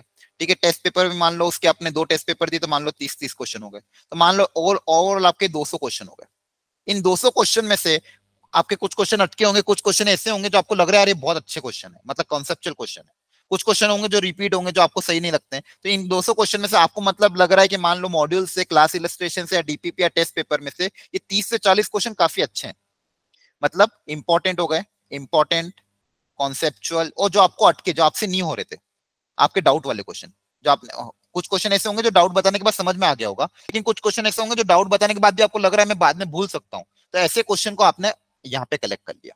कहाँ पे कलेक्ट कर लिया, यहाँ पे। अब होगा क्या, जैसे मान लो 1 साल बाद, जब मान लो आपका नवंबर में सिलेबस कंप्लीट हो गया, अब आपको मान लो दिसंबर में बोला गया तैयारी करो, रिवीजन स्टार्ट करते हैं, तो आपको क्वाड्रेटिक पे, आप क्वाड्रेटिक कब किया था आपने, 1.5 साल पहले, तो क्वाड्रेटिक आपको ये पूरा नहीं करना है ना, आपको पूरी मॉड्यूल सोल्व करनी, ना पूरी डीपीपी, ना टेस्ट पेपर, आपको क्या देखना है, ये शॉर्ट नोट देखना है और ये 30 क्वेश्चन सोल्व करना है। मतलब आपकी ये जो मेहनत थी ये पूरी की पूरी आपको एक तरह से ये समझो मलाई मिल गई है। ठीक है, तो आपको क्वाड्रेटिक पढ़ने में क्या होगा, 15 मिनट लगेंगे, नोट्स पढ़ने में 1 घंटा लगेगा, क्वेश्चन सोल्व करने में, मतलब लगभग 1 घंटे में आपका क्वाड्रेटिक कवर हो गया। लेकिन अगर आपके पास ये नहीं होगा तो अगेन आपको पूरी एबीसीडी वापस करनी पड़ेगी, फिर सॉल्व करना पड़ेगा मॉड्यूल, फिर देखने पड़ेंगे, ये देखने पड़ेंगे, और जो रिपीटेड क्वेश्चन है वो वापस सॉल्व करने पड़ेंगे। इसलिए आपके पास ये 2 कलेक्शन होना चाहिए। ठीक है, और अभी जब तक स्कूल नहीं चल रहे तो घर पे ये सब चीजें करते रहो, शॉर्ट नोट्स रेडी बनाते रहो, और शॉर्ट नोट भी ऐसा नहीं कि बहुत सजा सजा के बना रहे हो, red pen, blue pen, green pen, 4-10 pen use कर लिए और बहुत टाइम लगा रहे हो। एक पेन, दो पेन यूज कर लो, कोई दिक्कत नहीं है। और आपको समझ में आना चाहिए, ऐसे नोट्स होने चाहिए शॉर्ट में, मतलब 1-2 पेज, 3 पेज, 4 पेज, ज्यादा बड़े नहीं। क्वेश्चन का कलेक्शन कर लो। क्वेश्चन का कलेक्शन ऐसे नहीं कि बहुत ज्यादा लिख रहे हो डिटेल में, शॉर्ट में बस गिवन डेटा उतारो, उसका हिंट उतारना तो हिंट उतार लो, सॉल्यूशन उतारना सॉल्यूशन उतार लो, बस क्वेश्चन का कलेक्शन होना चाहिए। ये कब के लिए? फ्यूचर के लिए, ताकि अपने पास अगर मान लो 6 महीने बाद, 7 महीने बाद, 1 साल बाद जब भी हम इस चैप्टर का रिवीजन करें तो हमारे पास ये चीजें पड़ी हो, और ये चीजें आपको आगे जाके हेल्पफुल होगी। क्या ये समझ में आ रहा है? Yes sir. Yes sir. ये तो आज लेक्चर के पढ़ाना था, लेकिन ये सब चीजें भी जरूरी है आपके साथ डिस्कस करना, इसलिए हम थोड़ा सा टाइम ले रहे हैं। आप घबराओ मत, वो पीएनसी भी पढ़ा दूंगा आपको, ठीक है? क्योंकि ये सब चीजें ऐसी है जो, और देखो वापस बोल रहा हूँ, मेहनत ही आपको आगे ले जाएगी। ऐसा मत सोचता कि आपका दिमाग कमजोर है या मैं क्लास में तो आंसर कर नहीं पाता हूँ, या फिर मेरे में कमी है, या फिर जो भी है, खुद को कमजोर मत समझना। और जो जो जो क्लास में आंसर भी कर रहा है, या फिर जो लग रहा है जिसको हमें बहुत आगे हूँ, उसको भी ओवर कॉन्फिडेंस में नहीं आना है, ठीक है? हमेशा देखो, मैं एज अ मैथ्स टीचर, मैं भी, मेरे को ये मुझे कोई बोलेगा यार सर आप मैथ्स में अच्छे हो, मैं बोलूंगा नहीं हूँ यार, मेरे से बहुत गलतियां होती है। कभी कभी क्लास में कैलकुलेशन मिस्टेक हो जाती है, कभी कभी हो सकता है मैं कोई क्वेश्चन में भी अटक जाऊं, ठीक है? तो ऐसा नहीं कि कोई परफेक्ट हो गया, परफेक्ट कोई नहीं होता है ना। एज अ टीचर मैं परफेक्ट हूँ ना, आप कभी होगे, हमेशा लर्निंग स्टेज होगी। आज अगर मैं पढ़ा रहा हूँ तो भी मैं सीख रहा हूँ, आप कॉलेज में रहोगे तो भी सीखोगे, अभी आप पढ़ रहे हो तो भी सीखोगे, ठीक है? तो आपको हमेशा सीखने के हिसाब से पढ़ते जाना है। Knowledge is never ending process, मतलब कभी भी एंड नहीं होगा, पढ़ाते जाओ पढ़ाते जाओ पढ़ाते जाओ, सीखते जाओ सीखते जाओ, ठीक है? तो इसलिए कभी भी खुद पे ओवर कॉन्फिडेंस मत करना। दूसरी चीज, खुद को कमजोर मत समझना, ठीक है? वीक से वीक बच्चा भी अगर ईमानदारी से मेहनत करे, घर पे प्रैक्टिस करे, तो वो आगे जा सकता है। कुछ भी नहीं करना है आपके पास, आपको आपको एक बहुत कंसाइज करके एक रास्ता बता दिया गया, बस उसी पाथ पे आपको चलना है। देखो, इस तैयारी करने के लिए 10 रास्ते होते हैं, अलग अलग लोग 10 चीजें बताते हैं। कोई बोलता है यहाँ से पढ़ लो, कोई बोलता है वहां से पढ़ लो, कोई बोलेगा ये किताब उठा लो, कोई बोलेगा वो किताब उठा लो। नहीं, आपको मैंने बस प्रिसाइज एक रास्ता बता दिया, आप उस रास्ते पे भी चलोगे, ढंग से ईमानदारी से चलोगे, आपको इसके अलावा कोई जरूरत नहीं है। ये मैं हवा में नहीं बोल रहा हूँ, पूरी मतलब ईमानदारी एक्सपीरियंस के साथ बोल रहा हूँ। आप भरोसा कर सकते हो मुझ पे। आपको लगेगा सर इतना सा करने पे हो जाएगा, मैं कह रहा हूँ हाँ हो जाएगा, गारंटी होगा, लेकिन ये करना इंपॉर्टेंट है। आपको ऐसा नहीं कि दिन भर में बहुत पढ़ते ही जाना है पढ़ते ही जाना है, नहीं, ठीक है? अगर आप मान लो स्कूल, जैसे आपको मैं बताऊं सेल्फ स्टडी का कितना टाइम चाहिए, कोई बच्चे पूछे सर कितना पढ़ना जरूरी होता है, अगर ये पूछते हो आप, जैसे इसका चलो यहीं पे एग्जांपल ले लेते हैं। ये जैसे कहाँ खाली जगह दिख रही है, ये रहा, चलो। जैसे आपका स्कूल का टाइमिंग क्या रहता है अराउंड? सर 7 से 2। 6 to 2। 7 से 2 या फिर 6 से 2? सर इवनिंग में रहता है हमारा। सर इवनिंग में होता है। ठीक है, मतलब कितने आवर्स का रहता है उन्होंने एवरेज? 8, 9, 10, 11, 12, 1, 2, 7 घंटे तो हो गए। आने जाने के 1 घंटा मान लो, 9 आवर्स मान लेते हैं, 2 घंटे मान लो, ठीक है? आया ना? Yes sir. 9 सारा मान लो आपके स्कूल के हो गए, जिसमें आपका मान लो स्कूल से आना जाना, खाना पीना, जो जो भी आपने करना तो कर लिया। तो स्कूल टाइमिंग आपका हो गया मान लो 9 घंटे का। कोचिंग अवंती में आप मान लो ऑनलाइन क्लासेस कर रहे हो रेगुलर बेसिस पे, आपको लगभग 1 घंटे की हो गई है, तो 2.5 आवर्स की आपकी क्लासेस हो गई ऑनलाइन, ठीक है? इसके अलावा जैसे ये 2.5 घंटे हो गए, सोने के मान लो 7 से 8 घंटे मान लो कम, ठीक है? Yes sir. ठीक है, कितने आर हो गए देखो, इसको ये चलो मान लो 3 अगर गिन ले, तो ये 7 और 3 10 और 9 19, 19। कितने बच गए? कितने बच गए? 5 आवर्स। 5 आवर्स में से भी अगर मान लो आप 3 घंटे 2 घंटे निकाल लो, ये आपके बचे हुए नहाना धोना वगैरह वगैरह, ठीक है? खाना वाना, इसमें से बच्चे कितने आपके पास? 1 घंटा चलो और निकाल लो बच्चे, उसमें भी आप मान लो कुछ और एक्स्ट्रा करिकुलर एक्टिविटी कर, 2 से 3 घंटा, बच्चे कितने? 2 आवर्स। तो अगर आप क्लासेस के अलावा ये 2 घंटे की भी सेल्फ स्टडी ईमानदारी से कर लोगे तो भी बहुत, 2 घंटा नहीं भी करवा और कम करना तो 1.5 घंटा कर लो, तो मतलब 2 से 1.5, मतलब 2 घंटा तो मान के अगर आप निकाल लोगे तो बहुत बड़ी बात है। ये कब? जब स्कूल आपके चलेंगे तब, समझ में आ रहा है? तो 2 आवर्स की आपकी सेल्फ स्टडी तो होनी चाहिए। इसमें मैंने सब कुछ मैक्सिमम काउंट किया, ठीक है? 7 से 8 घंटे की नींद, 5 घंटे का आपका एक्स्ट्रा वर्क, इसमें भी मतलब इतना टाइम तो नहीं लगेगा। यहाँ पे भी मैंने 2 घंटे एक्स्ट्रा काउंट किए हैं, ठीक है? यहाँ पे भी थोड़ा सा एक्स्ट्रा काउंट किया, यहाँ पे भी एक्स्ट्रा काउंट किया। खाने में मेरे हिसाब से आपको आधा घंटा लगता होगा, ज्यादा तो इससे आधा घंटे, मतलब आधा घंटा भी नहीं लगता होगा आई थिंक, 20 मिनट में आप खाना, ठीक है 20 मिनट मान लो आप खाना खा लेते हो, नहाने में आपका 10 मिनट लगता होगा, फ्रेश फ्रेश होने, मतलब ये बेसिकली सुबह का खाना, शाम का खाना, सब कुछ ये 1 घंटे का ही काम है, लेकिन फिर भी इसके लिए मैंने 2 से 3 घंटे निकाल लिए। तो ऑन एन एवरेज अगर आप दिन भर के 2 घंटे की भी सेल्फ स्टडी करते हो तो सफिशिएंट है क्लासेस के अलावा। और जिस दिन संडे हुआ उस दिन थोड़ा सा ये बढ़ जाएगा, उस दिन आपकी क्लासेस नहीं रहेगी, हो सकता है टेस्ट हो, या फिर हो सकता है उस दिन टेस्ट भी ना हो, तो हो सकता है उस दिन आपको 6 घंटे की सेल्फ स्टडी कर लो, ठीक है। बाकी टाइम आप थोड़ा खेल लो, घूम लो। तो इस तरह से आपको टारगेट बनाना है कि मुझे मतलब ऑन एन एवरेज मुझे वीक में मतलब हर दिन मुझे कम से कम मतलब 6 घंटे, 6 दिन के हिसाब से भी मानो तो 12 घंटे मिल रहे हैं सेल्फ स्टडी के लिए। तो 12 घंटे अगर सेल्फ स्टडी के मिल रहे हैं तो बहुत बड़ी बात है, उसमें आप बहुत कुछ कर सकते हो, लेकिन बस ये कंसिस्टेंट होना चाहिए, ठीक है। तो आपको आपसे क्या डिमांड किया जा रहा है कि स्कूल के अलावा, कोचिंग के अलावा अगर आप 2 घंटे भी नहीं निकाल पाओ तो एटलीस्ट 1.5 घंटा कर लो। 1.5 घंटा ईमानदारी से बैठना है बस, कम से कम। उसमें आपको ये नहीं होना चाहिए कि यार 1.5 घंटे में साइड में मोबाइल भी पड़ा है तो चलो ठीक है, बीच बीच में चैट चैट भी कर रहे हैं, रिस्पॉन्स भी कर रहे हैं, स्नैप भी देख रहे हैं, वो भी देख रहे हैं, बीच बीच में क्वेश्चन भी सॉल्व कर रहे हैं, सामने टीवी भी चल रही, क्वेश्चन भी सॉल्व कर रहे हैं, नहीं, ठीक है। मोबाइल चलाना तो पूरा मोबाइल चलाओ, फिर किताब मत खोलो, लेकिन अगर 1.5 घंटा पढ़ रहे हो तो पूरी ईमानदारी से के साथ पढ़ो, उसमें मोबाइल साइड में रख दोगे तो अच्छा रहेगा, ठीक है। अब देखो ऑलरेडी आप अवंती क्लासेस करते हो ऑनलाइन, तो इसमें आपका स्क्रीन टाइम 2.5 से 3 घंटे का ऑलरेडी हो चुका है, ठीक है। होमवर्क भी करते हो तो हो सकता है आपका इस वहां पे भी स्क्रीन टाइम जाए। उसके अलावा फिर आप मोबाइल की ज्यादा एडिक्शन मत रखना प्लीज, नहीं तो आपको यहाँ सोने में और यहाँ पे कंसंट्रेशन करने में बहुत प्रॉब्लम आएगी। अगर आपको सर्फिंग भी करना है, सोशल मीडिया भी चलाना, तो एक लिमिट रखो, 15 मिनट रख लिया, 20 मिनट रख लिया, आधा घंटा रख लिया कि चलो आधा घंटा आपने फेसबुक, स्नैप जो भी करना हो आपने यूज कर लिया, यूट्यूब यूट्यूब जो भी करना। लेकिन ऐसा नहीं कि 1 घंटा आपने उसमें बिता दिया, फिर तो आपके पास समय ही नहीं है ना। ऑलरेडी अपने पास सिर्फ 1.5 से 2 घंटा ही निकल पा रहा है सेल्फ स्टडी का, आप देख पा रहे हो, ये भी कम ही एक्चुअली, लेकिन फिर भी अगर इतना भी करते हो तो अच्छी बात है। अब इस 1.5 से 2 घंटों में भी मान लो आपने 1 घंटा मोबाइल में खींच दिया, फिर तो आधा घंटा ही बचा, फिर आप क्या ही पढ़ोगे, ना कहाँ आईआईटी निकलेगी आपसे, समझ पा रहे हो। तो कहीं ना कहीं सेक्रीफाइस करने की भी जरूरत पड़ेगी, ठीक है। 2 साल त्याग दो, जो जो भी चीजें, जहां जहां भी आपकी गलत हैबिट हो या फिर जहां जहां भी आपका ज्यादा टाइम जाता हो, वो सब 2 साल के लिए भूल जाओ, क्योंकि अल्टीमेटली कॉलेज मैटर करता है। कि एक बार कॉलेज में पहुंच गए फिर तो 4 साल मतलब आपका ये है कि फिर आपको कोई वहां पे ये नहीं बोलेगा कि मोबाइल मत चला, या फिर आपको ये नहीं बोलेगा कि आज शाम को घूमने मत जा, बाहर फ्रेंड के साथ आउटिंग पे मत जा, मूवी मत देख, कोई कुछ नहीं बोलेगा। आप और आपका कॉलेज और आपके फ्रेंड सर्कल आराम से कॉलेज के हॉस्टल में मस्ती करो, जो भी करना हो करो, वहां पे फिर कोई रोक टोक नहीं, दिन भर आराम पढ़ो, शाम को मस्ती करो, ठीक है। वहां पे आपको कोई चीज, किसी चीज के लिए रोक टोक नहीं होगा, लेकिन वो सब मजा कब आएगा, जब अच्छे कॉलेज में जाओगे। अच्छे कॉलेज में जाओगे, अच्छा एनवायरनमेंट मिलेगा, अच्छे टेक फेस्टिवल होंगे, आपको पता ही है आईआईटी में टेक फेस्ट होते हैं, है ना। आईआईटी मुंबई में सेलिब्रिटी वगैरह भी आते हैं, टेक फेस्ट भी होते हैं, आईआईटी दिल्ली में भी बड़े बड़े फेस्टिवल होते हैं, ऑर्गेनाइजेशंस होते हैं, बहुत सारी चीजें होती है, आईआईटी एनआईटी अच्छे अच्छे गवर्नमेंट कॉलेज में। लेकिन वो उन सब का मजा कब आएगा, जब वहां पे पहुंच पाओगे, अच्छा अच्छे आपको एनवायरनमेंट मिलेगा, अच्छे बच्चे आपको मिलेंगे, अच्छे प्रोफेसर के साथ आप डील करोगे, मतलब सीखने को मिलेगा। जॉब तो चलो बात की बात है, लेकिन आपको एक्चुअल में सीखने को मिलेगा कि आपने जितनी भी अब तक जो बचपन से चीजें सीखी वो कैसे अप्लाई हो रही है।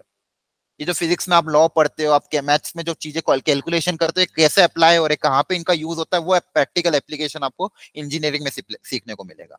अब तब आपको पता चलेगा अच्छा ये सर ने इसलिए पढ़ाया था, इसका यूज यहाँ पे हो रहा है। अभी तो सिर्फ क्या कर रहे हैं अपन, मार्क्स के लिए दौड़ रहे हैं, अपन को पता ही नहीं कि कौन सी चीज, जैसे आपको मैं मान लो परम्यूटेशन कॉम्बिनेशन पढ़ा रहा हूँ, प्रोबेबिलिटी पढ़ा रहा हूँ, तो इसका यूज कहाँ पे, इसका बहुत बहुत जगह यूज है।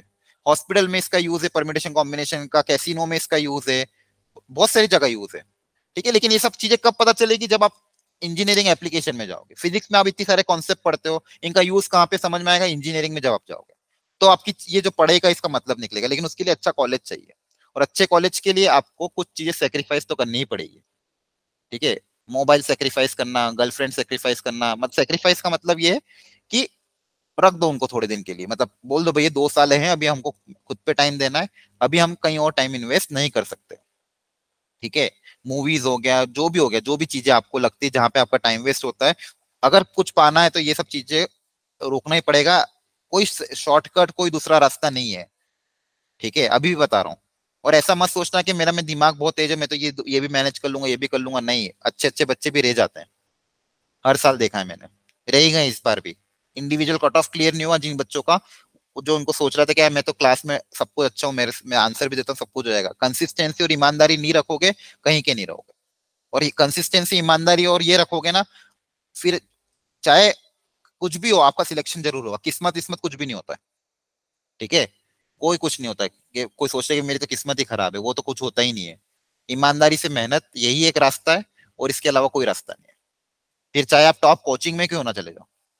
आपको पता है मतलब कुछ साल पहले 2012 2010 के अराउंड सबसे अच्छी कोचिंग कौन सी थी आईआईटी की प्रिपरेशन के लिए? बंसल क्लासेस। हाँ, बंसल क्लासेस।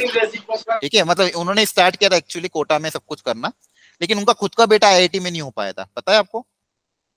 Yes sir. हाँ, समीर बंसल सर जो थे वो अभी पढ़ाते हैं सर मैथमेटिक्स, लेकिन उनका आईआईटी में सिलेक्शन नहीं हो पाया था। और उस बार तो अटेम्प्ट भी पहुंच जाता था, पहले तो 3-3 4-4 अटेम्प्ट होते थे। ठीक है, बंसल सर तो मर गए सर। हाँ वो तो नहीं रहे, लेकिन उन्होंने ये सब स्टार्ट किया था। लेकिन मैं तो बता रहा हूँ आपको एक एग्जांपल कि उनका खुद का बेटा, सोचो जिनकी सबसे बेस्ट कोचिंग थी, जो इतने लोगों को आईआईटी में भिजवा रहे थे, लेकिन उनका खुद का बेटा, उनके पास सब कुछ था, चाहे तो उनको तो कमरे में बैठ के क्लासरूम में टीचर पढ़ा सकते थे, क्योंकि वो तो ओनर थे, राइट? तो वही कह रहा था मैं, तो अल्टीमेटली ये मैटर करता है कि आप कहाँ, आप क्या कितनी मेहनत कर रहे हो। बाकी रोल सब इतना ही है, ठीक है, चाहे कोई कितनी बड़ी कोचिंग में हो, कितने बड़े यूट्यूबर से पढ़ ले या किसी से पढ़ ले, अगर आप अगर ईमानदारी से मेहनत और क्वेश्चन सॉल्व कर रहे हो ना, तो फिर आपको कोई पीछे नहीं कर सकता। बहुत सारे बच्चे बिना कोचिंग के भी आईआईटी निकालते हैं, हर साल एग्जाम्पल देखते हो आप, गरीब से गरीब बच्चा भी निकाल लेता है। ठीक है, क्योंकि उनके पास ऑनलाइन अवेलेबल है ना, मटेरियल अवेलेबल है। चाहे कोई भी कोचिंग के एक कोचिंग का मटेरियल फॉलो करो, हर कोचिंग में लगभग वैसे ही बनाती है। हर किसी ने वो जो पुराने बने हुए क्वेश्चन का है उसी का सब बस फिल्टर लगा रखा है, डेटा चेंज कर रखा है। बाकी क्वेश्चन का लेवल, कोई बुक हो या कोई कोचिंग हो या फिर कोई भी मॉड्यूल हो, सबका लगभग सेम है। चाहे आप अवंती की करो, रेजोनेंस की करो, एलन की करो, किसी भी की भी करो। ठीक है, एक मॉड्यूल, एक एक चीज को फॉलो करो, लेकिन ईमानदारी से फॉलो करो। 10 चीज के पीछे मत भागना कि ये बुक भी सॉल्व कर ली, वो बुक भी सॉल्व कर ली। ठीक है, ये सब छोटी छोटी बातें लेकिन बहुत इंपॉर्टेंट है। ठीक है, अगर आपने इनको घर अच्छे से कर लिया ना, मतलब चीजें कर ली, खुद पे सेल्फ कंट्रोल कर लिया और ईमानदारी से कंसिस्टेंसी से मेहनत कर लिया, आपको कोई पीछे नहीं कर सकता। यही सब चीजें बच्चों, बस यही है कि आप हार्ड वर्क करो, टाइम टाइम पे आपको गाइडेंस चाहिए। कोई भी आपको लगता है कि सर ये कैसे करना चाहिए, सर ये इसको मैं कैसे करूँ, कोई भी टिप्स चाहिए, ट्रिक्स चाहिए, अपने टीचर से बात करो, कोई दिक्कत नहीं है। ठीक है, हो सकता है आपके मैसेजेस के रिप्लाई मैं आज तक नहीं दे पाया, क्योंकि मैं अपने पुराने बच्चों के साथ काफी बिजी था, उनके डेली कॉल्स वगैरह। अभी भी बिजी रहूंगा 1 महीना और, क्योंकि अभी उनकी काउंसलिंग करानी है मुझे, और काउंसलिंग करा के उनको अच्छे कॉलेज में भेजना है। ठीक है, उसके बाद मैं कंप्लीटली फ्री हो जाऊंगा। लेकिन फिर भी आप क्लास में पूछो, कोई भी दिक्कत हो तो हेल्प लो, कोई दिक्कत नहीं है।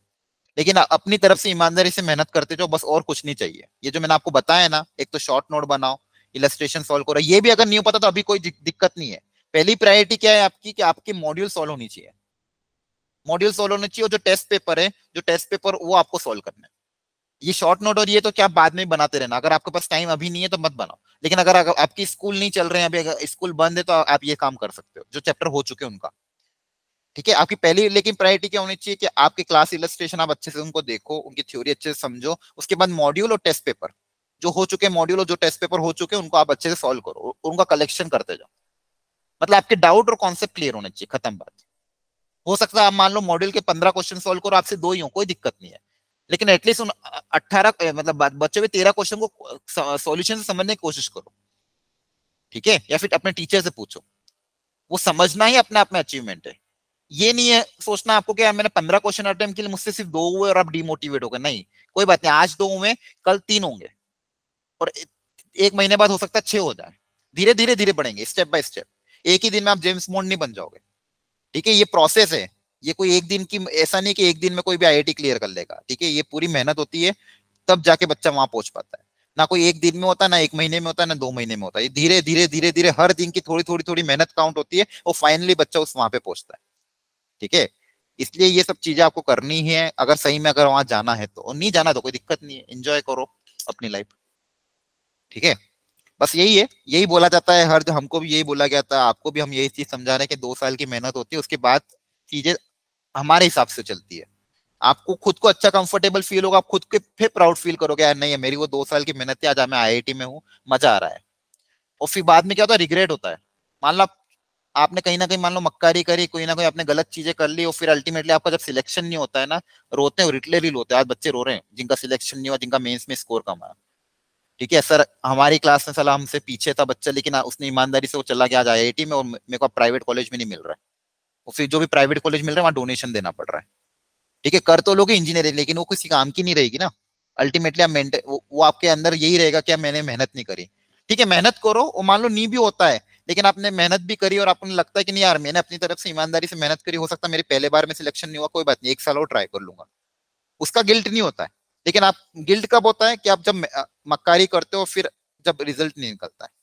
ठीक है, अगर आप मान लो मेहनत कर रहे हो, सब कुछ आपने अच्छे से किया, हो सकता है आपका सिलेक्शन किसी कारणवश नहीं हुआ, या फिर मान लो थोड़े मार्क्स से आप रह भी गए, तो भी आपको इतना इतना अफसोस नहीं होगा, बोलो चलो कोई बात नहीं, मेरे से गलती होगी, लेकिन मैंने अपनी मेहनत में कमी नहीं रखी। आपको एक चांस और दिया जाएगा, चलो ठीक है इस साल फिर से ट्राई कर लेते हैं। ठीक है, तो जो बच्चे मेरे रह भी गए, जो बच्चे ईमानदारी से उन्होंने मेहनत भी करी, या फिर कुछ मार्क्स से अगर वो रह गए, फिर उनको हो सकता है अच्छा कॉलेज अच्छी ब्रांच नहीं मिल पा रही, तो उनको मैं ड्रॉपर्स बैच में वापस पढ़ाऊंगा, हो सकता है उनका अगले साल सिलेक्शन कराऊंगा, लेकिन वो वापिस से वही है, अगेन उनको ईमानदारी से मेहनत तो करनी ही पड़ेगी, तभी होगा, अदरवाइज नहीं होगा, फिर से नहीं होगा। ठीक है, और ऐसा कोई तोप नहीं है, आपको बता रहा हूँ कि आपको अगर ये 12 क्वेश्चन सिलेक्ट करने, तो 12 क्वेश्चन मतलब जैसे मान लो अगर आपने क्वाड्रेटिक पढ़ा तो क्वाड्रेटिक का एक क्वेश्चन आएगा, ट्रिग्नोमेट्री का एक क्वेश्चन आएगा मान लो। ठीक है, तो हर चैप्टर से एक एक दो क्वेश्चन आएंगे, तो वहीं से आपको सिलेक्ट करते करते करते अपने 12 क्वेश्चन सिलेक्ट करना है। केमिस्ट्री में अभी भी बता रहा हूँ, केमिस्ट्री में अभी आपका टारगेट सिर्फ एनसीईआरटी होना चाहिए। NCERT is the one of the most and the best book for chemistry, लेकिन एनसीईआरटी को भी पढ़ना आना चाहिए, ऐसा नहीं कि सिर्फ एनसीईआरटी बोल दिया तो क्या है। एनसीईआरटी के हर लाइन हर कॉन्सेप्ट को डीपली पढ़ना, उसके नोट्स बनाना, चीजें मेमोराइज करना, कमरे में चिपका देना, क्योंकि इनऑर्गेनिक में याद करने वाली चीजें बहुत सारी होती है, तो उनको डेली सुबह उठ के एक एक बार पढ़ते जाना, क्लास अपने रूम के अंदर चिपका दिया, चार्ट बना दिया। ठीक है, एनसीईआरटी की रीडिंग की हैबिट आपको डालनी होगी, जितना अच्छा एनसीईआरटी पे ग्रिप होगा उससे बेस्ट कोई बुक नहीं है। जितना अच्छा एनसीईआरटी पे ग्रिप होगा आराम से आप 15 से 20 क्वेश्चन सॉल्व करके आ जाओगे। अभी भी आप चाहो तो अपने उन बच्चों से बात करवाऊंगा मैं आपकी, वो भी आपको यही बोलेंगे, उनका एनसीईआरटी पे अच्छा ग्रिप था, पढ़ने का तरीका सही था, उनको पता था कि एनसीईआरटी को कैसे पढ़ा जाता है, उतना ही उन्होंने किया और वो अल्टीमेटली बहुत अच्छे नंबर लेके आ गए। समझ पा रहे हो? तो इसलिए एनसीईआरटी पे अच्छी ग्रिप रखना। मैथ्स में मैं नहीं बोलूंगा एनसीईआरटी, क्योंकि मैथ्स में एनसीईआरटी का लेवल अच्छा नहीं, लेकिन केमिस्ट्री का बहुत अच्छा। लेकिन हाँ, हर सब्जेक्ट के लिए आपका बेसिक स्टार्टिंग स्टेप तो एनसीईआरटी होना ही चाहिए, ऐसा नहीं कि आप डायरेक्ट मॉड्यूल पे जंप कर गए। ठीक है, स्कूल स्कूल में अभी नहीं बोलता, क्योंकि स्कूल में ऑलरेडी एनसीईआरटी कराई जाती है, इसलिए इसका आपका स्कूल में हो ही जाता है। स्कूल में आप क्या करो अगर मान लो स्कूल वाले बोल रहे भाई मॉड्यूल अलाउड नहीं है, फिर इसको आपको अलाउड नहीं करने दे रहा, तो आप एग्जाम्पलर उठा ले जाओ। ठीक है, एग्जाम्पलर का मैंने आपको स्टार्टिंग से बोल रखा है, एनसीईआरटी के एग्जाम्पलर आप सॉल्व करा करो। उसकी अनसॉल्व खरीद लो, 100-120 रुपए की आती है तीनों सब्जेक्ट के लिए। स्कूल में आप यही करा करो, जैसे आपको मान लो कोई चैप्टर चल रहा है, आपको आता है, ऑलरेडी कवर हो चुका, तो वहां बैठे बैठे एग्जाम्पलर के क्वेश्चन सॉल्व करते जाओ, और स्कूल के टीचर से एटलीस्ट इनके डाउट्स पूछ लिया करो। ठीक है, वहां पे मॉड्यूल के डाउट अगर वो नहीं बताते कोई बात नहीं, लेकिन एनसीईआरटी के एग्जाम्पलर के डाउट जरूर अपने स्कूल टीचर से क्लियर करवा ले करो। काफी अच्छी होती है एग्जाम्पलर, मतलब मेंस लेवल की होती है, ये मान के चलो।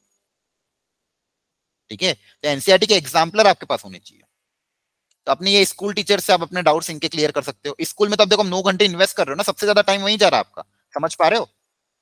अपने पास सेल्फ स्टडी के लिए टाइम बच रहा है क्या? बोलो। नो सर, ज्यादा नहीं बच रहा है ना, क्योंकि आपका मेजर टाइम यहीं जा रहा है। इसलिए क्या होता है ना, जो ऑफलाइन कोचिंग बच्चे जाते हैं, या फिर जो जहाँ पे जो जिनके साथ आपका कंपटीशन है, वो डमी स्कूल कर लेते हैं। डमी स्कूल मतलब उनको अटेंडेंस कंपलसरी नहीं होती, तो वो सेल्फ स्टडी में उनके पास थोड़ा टाइम एक्स्ट्रा चल जाता है। लेकिन कोई दिक्कत नहीं, अगर आपका स्कूल में टाइम जा रहा था, आप इसको प्रॉपरली स्मार्टली यूटिलाइज करो, क्योंकि आपके पास देखो कट पीट के बच भी 2 घंटे है, हो सकता है उसमें भी आप थक जाओ, बीमार हो जाओ, तो ये घंटा भी, ये टाइम भी चला जाएगा। तो कहीं ना कहीं आपको ये जो 9 आ रहे हैं, इन्हीं को अच्छे से यूटिलाइज करना पड़ेगा स्मार्टली। ठीक है, देखो इसमें ऑलरेडी मैंने आपको ये 2 घंटे बताया, इसमें भी हो सकता है कभी घर पे मेहमान आ जाए, कहीं बाहर जाना पड़ जाए, तो ये टाइम भी चला जाएगा, तो आप हो सकता है ये टाइम ना मिले किसी किसी ने। आपका मेजर टाइम तो इन्हीं में जा रहा है, और उसमें भी स्कूल में ज्यादा टाइम जा रहा है। आने जाने में, ट्रेवलिंग में, तो रास्ते में मेट्रो में आ रहे हो तो मेट्रो में पढ़ते रहो, थोड़ा बहुत फॉर्मूला रिवाइज कर लिया। ठीक है, कोई क्लास में मान लो स्कूल में कोई लेक्चर में टीचर एब्सेंट हो गया, वो लेक्चर खाली जा रहा है 1 घंटे का, तो वहां पे आपने पढ़ लिया। तो यहीं पे कहीं ना कहीं आपको टाइम निकालना पड़ेगा, तभी जाके आपका चीजें सब कवर हो पाएगी, क्योंकि आपको होमवर्क मिलेगा, फिजिक्स में होमवर्क मिलेगा, केमिस्ट्री में मिल रहा है, मैथ्स में होमवर्क मिल रहा है, 1-1 घंटा सब में लग रहा है मान लो होमवर्क करने में, तो कहीं ना कहीं टाइम तो निकालना पड़ेगा ना। तो टाइम कहाँ निकालोगे, यही निकालना पड़ेगा। ठीक है, क्लास के दौरान थोड़ा एग्जाम्पलर में सॉल्व कर लो। ठीक है, क्लास में मान लो कोई डिस्कशन चल रहा है, आपको ऑलरेडी आती है एनसीईआरटी के क्वेश्चन, उसको डबल बार रिपीट करने से कोई मतलब नहीं है ना। ठीक है, अब देखो अब ऐसा कुछ नहीं होगा, अभी कॉपी सजानी है, ठीक है, रफली सॉल्व करो। ऐसा नहीं कि स्कूल में भी बहुत एकदम सजा सजा के रेड पेन से ब्लू पेन से लिख रहे हो, फिर इसमें स्केल से लाइन खींच रहे हो, सजा के कॉपी दिखा रहे हो, टीचर को दिखाओ, देखो सर मेरी कॉपी कितनी अच्छी, कोई काम का नहीं, वो रद्दी में जाएगी सब 2 साल बाद। तो आपको क्वेश्चन सॉल्व करना है, ठीक है, थोड़ा सा ये चीजें मैच्योर बनो। 10th के लेवल पे क्या बच्चों की आदत होती है, और स्कूल वाले भी करवाते हैं, कॉपी बनाना, अच्छे से बनवाना, वो सब करना। अब 11th में आके आपको थोड़ा सीनियरिटी दिखानी पड़ेगी कि भाई कहाँ पे टाइम इन्वेस्ट करना जरूरी है। क्वेश्चन सॉल्विंग आपका होना चाहिए, चाहे वो किसी भी गंदी राइटिंग में हो, क्वेश्चन सॉल्विंग होना चाहिए, ठीक है। टीचर ज्यादा माथाफोड़ी करे तो उनको समझाओ कि टीचर प्लीज मैं जेई की प्रिपरेशन कर रहा हूँ, तो मेरे पास टाइम नहीं कि मैं कॉपी एकदम सजा सजा के बनाऊं, ठीक है। तो यही सब चीजें हैं, टिप्स हैं जो आपको स्कूल में सोचना है।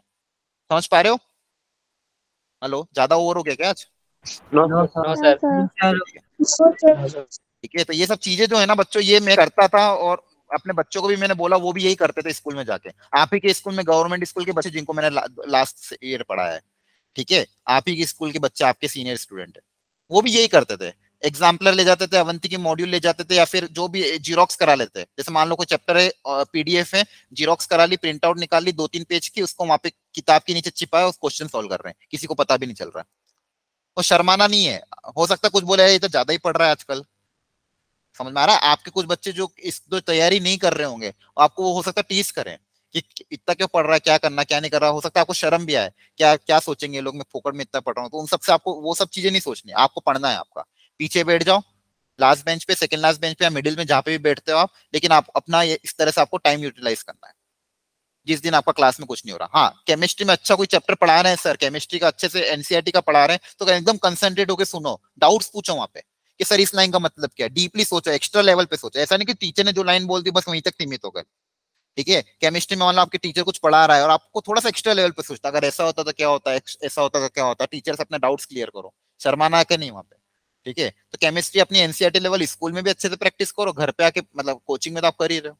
बाकी आपको मैंने बता ही दिया कैसे आप अपना टाइम बचा सकते हो, ठीक है। स्कूल में आप इन सब चीजों को थोड़ा ध्यान रखना, ठीक है। जहां जहां भी आपका टाइम बचता हो, जहां जहां भी आपको फैसिलिटी होता हो, अपना वहां टाइम बचा बचा के कैसे भी करके बस अपनी प्रैक्टिस करो। जितना प्रैक्टिस करोगे, जितने क्वेश्चन सॉल्व करोगे ना, उतना आगे बढ़ोगे, ठीक है। और यहाँ पे ऐसा कुछ भी नहीं कि आप होशियार कम हो या वीक का हो, वो कुछ भी नहीं, आपकी मेहनत ही आपको बचाएगी, ठीक है। एक बच्चा था मेरा, उसका नाम नहीं लूंगा मैं, वो इतने बेसिक बेसिक डाउट पूछता था, मुझे बहुत डर लगता था, मैंने यार ये क्या कर रहा है, इतने छोटे छोटे क्वेश्चन पूछ रहा है। लेकिन अल्टीमेटली वो धीरे धीरे सुधरता गया, और आज उसको अच्छी एनआईटी मिल जाएगी, ठीक है। आप ही के स्कूल का बच्चा था वो, बहुत बहुत बेसिक डाउट पूछता था, तो कभी कभी तो दूसरे बच्चे बोलते थे यार इसका तो कुछ भी नहीं हो सकता, लेकिन अल्टीमेटली आज उसको एनआईटी मिल रहा है, सब प्राउड फील कर रहे हो उस पर। भले उसको आईआईटी नहीं मिल रहा है, लेकिन उसकी कैटेगरी ऐसी थी कि उसको कोई कॉलेज भी नहीं मिल सकता था, मतलब इतना ज्यादा लो था वो, लेकिन आज वो एनआईटी पे पहुंच गया उसकी मेहनत और कंसिस्टेंसी के कारण है। उसने पूछना कभी नहीं छोड़ा, चाहे बच्चे कोई हंसे कि टीचर कुछ ही डांट दे, टीचर भी डांट दे या बच्चे भी हंस दे या कोई कुछ भी बोले, उसको कुछ फर्क नहीं पड़ता, मुझे पूछना मतलब पूछना है। लेकिन हाँ ऐसा भी नहीं था कि वो परेशान कर रहा है, वो पहले सुनता था अच्छे से, उसको जेन्युइन डाउट होता था, हाँ सर मुझे सही में समझ नहीं आया, मतलब मुझे एक बार वो समझाता, तो समझाता था टीचर, कोई दिक्कत नहीं है। घर पे जाके वापस उस चीज को डबल रिपीट करता था, ठीक है। तो इसलिए यही है आपके लिए, बस आखिरी समराइज कर रहा हूँ, ईमानदारी से टेस्ट पेपर दो, ईमानदारी से घर पे मेहनत करो। पेरेंट्स, आप देखो पेरेंट्स सबके पढ़े लिखे नहीं होते हैं, मेरे तो थे नहीं, तो उनको नहीं पता कि आपको क्या बोलना, क्या गाइड करना है। वो बस आप पे छोड़ रखा उन्होंने, आप कमरे में बैठ के मोबाइल के अंदर क्या कर रहे हो, वो आप पे भरोसा कर रहे हैं, आप क्वेश्चन सॉल्व कर रहे हो या वीडियो देख रहे हो, ठीक है, वो आप पे ऊपर है। वो आपको ये नहीं बोलेंगे, मतलब वो कंटिन्यूसली आप पे नजर नहीं रखेंगे कि कमरे में आपके कैमरा रख दिया कि चलो हाँ इस पे देखते हैं कि क्या कर रहा है क्या। आपको ही अपनी ईमानदारी से काम करना पड़ेगा, ठीक है। वो आपको बोलेंगे भी नहीं कि भाई पढ़ ले, उनको बोलने की जरूरत भी नहीं है ना, बड़े हो चुके हो। अब आपके खुद के टारगेट्स, आपके खुद के एम्स है, ठीक है, कि हाँ मुझे पढ़ना है, मुझे कोई बोलने नहीं आएगा, ना मुझे कोई टीचर बोलना चाहिए या ना मेरे पेरेंट्स बोलने चाहिए, ना मेरा कोई दोस्त बोलने आएगा, आपको खुद को ही जगाना होगा खुद के लिए, ठीक है।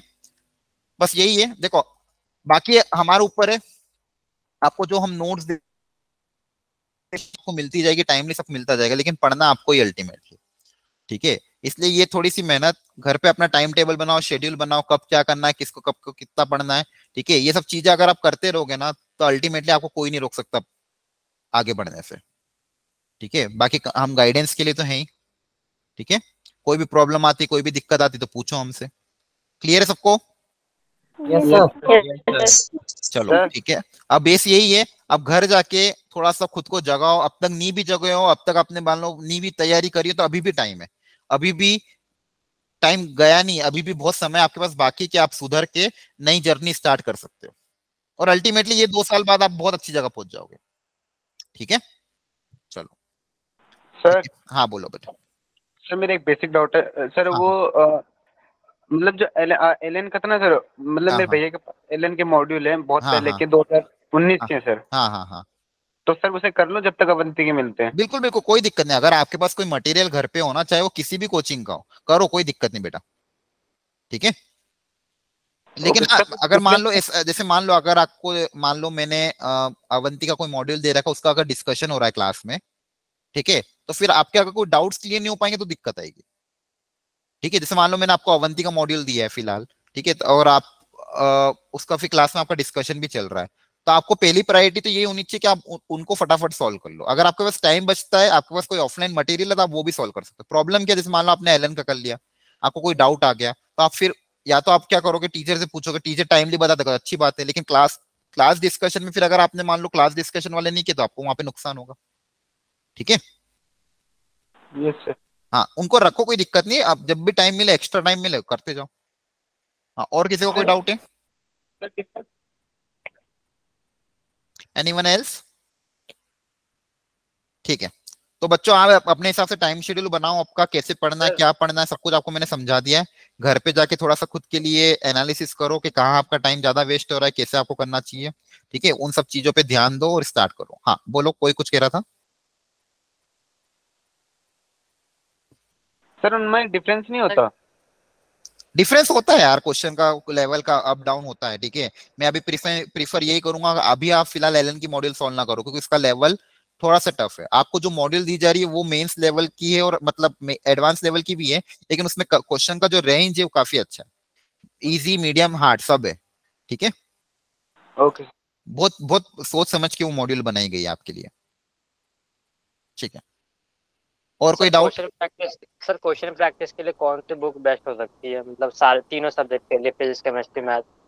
मैं वही तो समझा रहा था, मॉड्यूल जो मॉड्यूल आपको कराते हैं ना आईआईटी के लिए, वो आप करो अच्छे से। पहला देखो, पहला स्टेप एनसीईआरटी, एनसीईआरटी और एग्जाम्पलर, फिर आपका होता है मॉड्यूल, जो आपको क्लास में मॉड्यूल दी जा रही है वो, बस इतना ही सफिशिएंट है।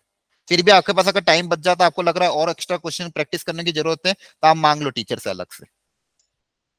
ठीक है, क्योंकि मेरे को नहीं लगता इसके अलावा टाइम बचेगा, उसी को ढंग से कर लोगे तो भी बहुत बड़ी बात है। Clear? Yes sir. Yes sir. ठीक है, ओके एवरीवन। ठीक है, आज का पूरा टाइम इसी में चला गया, लेकिन बहुत इंपॉर्टेंट था ये डिस्कशन भी। ठीक है, बीच बीच में कभी कभी थोड़ा थोड़ा और मैं आपको टिप्स एंड ट्रिक देता रहूंगा, आपको भी डाउट्स आया पूछते रहना। ठीक है, नेक्स्ट क्लास में अच्छा अपना मॉड्यूल का क्या स्थिति था, आपने मॉड्यूल अटेम्प्ट कर ली सबने? कौन सी थी अपनी सीक्वेंस एंड सीरीज की, राइट? Yes sir. अच्छा, उसमें सीरीज पढ़ाना बाकी है ना अभी मेरा? यस सर, एक टॉपिक रह रहा था। हाँ सीरीज, तो अगली क्लास में हम सीरीज पढ़ेंगे और मॉड्यूल का डाउट डिस्कशन करेंगे। तो आप सब लोग अपने एंड पे मॉड्यूल जितना पढ़ा है उतना एटलीस्ट अटेम्प्ट करके रहना। क्लियर है? Yes sir. सर फिर मॉड्यूल डिस्कशन कब होगी? अच्छा, अभी आपका स्कूल चालू है कि बंद है, क्या है? सर अभी वेकेशन सर बंद है। बंद है, तो होगा तो फिर मैं मॉर्निंग में ही एक्स्ट्रा क्लास लगा के मॉड्यूल डिस्कशन कर दूंगा। क्लियर है? सर मॉर्निंग में कब? कल। अच्छा, बीच में मैंने एक बार मॉर्निंग में क्लास लगाई थी, आप लोग नहीं आए थे क्या? यस सर सर, मॉर्निंग में हुई थी अपनी। सर इवनिंग में हुई थी, 4 PM। नहीं, मैंने एक दिन शायद सैटरडे को लगाई थी ना मॉर्निंग में, एक्स्ट्रा क्लास नहीं लगाई थी? Yes sir sir. 4 PM पे लगाई थी। अच्छा, सर वो दूसरे तो बैच की लगाई होगी। अच्छा, आपकी 12th की लगी थी, आपकी नहीं लगी थी। हाँ हाँ, ठीक है ठीक है, अगर हुआ तो मैं आपको मैसेज डालूंगा ग्रुप पे, मॉर्निंग का टाइम बता दूंगा, तो आप लोग अटेंड कर लेना। उसमें हम ऐसा करेंगे, सीरीज वाला पहले टॉपिक फिनिश कर देंगे, फिर अगली क्लास जब भी होगी उसमें पूरी मॉड्यूल का डाउट डिस्कशन कर देंगे। क्लियर है? Yes sir. सर प्रोबेबिलिटी कितने टाइम मतलब मॉर्निंग में? प्रोबेबिलिटी 9 से 10 बजे बाद ही होगा, 9 बजे बाद मान के चलो, आफ्टर 9। ठीक है सर। ओके सर, है ना? Yes sir. Okay everyone, thank you, bye bye, good night.